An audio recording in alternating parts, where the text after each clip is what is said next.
Take us with you. It can happen in an instant. A healthy child in a typical family suffers an injury that will turn all of their lives upside down. It happened to a Volusia County family more than 3 years ago, and their struggle since has helped fuel a federal lawsuit against the state of Florida. Tony Pipitone has been doing some heavy investigating. Well, so is the Department of Justice, which claims Florida is showing, quote, deliberate indifference to severely disabled children, forcing them into nursing homes by, in part, making home health care harder to get. Tonight, meet a family who refuses to back down. A chilly January day. Amy was outside playing. An 8-year-old and her scooter. I didn't even realize initially that she'd been hit. A pickup truck shatters the Root family. And I asked my son where she was, and he just started screaming and pointing.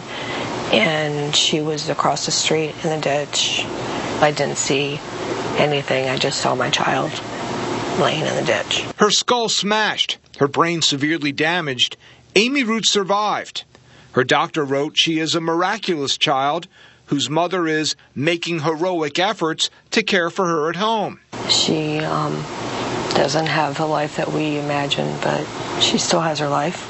But she can't have her here without getting the round-the-clock home health care doctors say Amy needs, something the state-run Medicaid program has made difficult.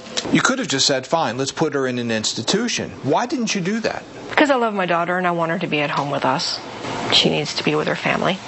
This is where she belongs. In a lawsuit against the state of Florida, the U.S. Justice Department agrees, saying the state has acted with deliberate indifference to Amy and others.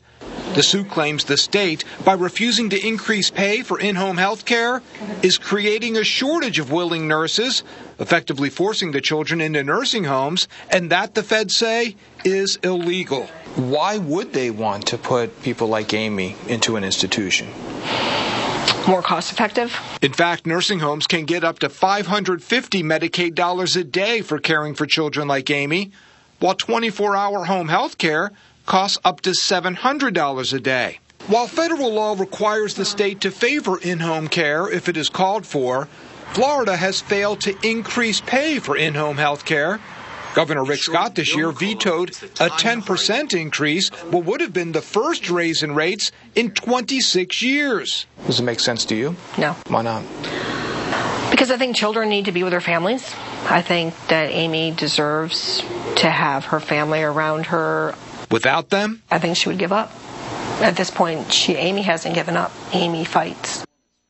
And so does her mother, every 6 months when she has to justify home health nurses for her now 12-year-old daughter who nearly lost her life in 2010. And her fight is now being fought alongside the Justice Department as it sues the state. I mean, they're children. They want to be with their parents. Absolutely.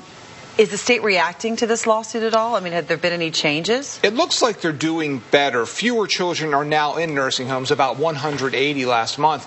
Amy is still home, but because of low reimbursement rates, at times no nurses are available to be in the home. Lucky for her, her mother is also an RN. Tomorrow at 7, we're going to show you a family that unfortunately has had to leave their child in a nursing home. They say they don't want to, but there's a whole other side to this. Yeah, they love their child. They want her by their side. Absolutely. That's tough. All right. Thank you, Tony. Thank you, Tony.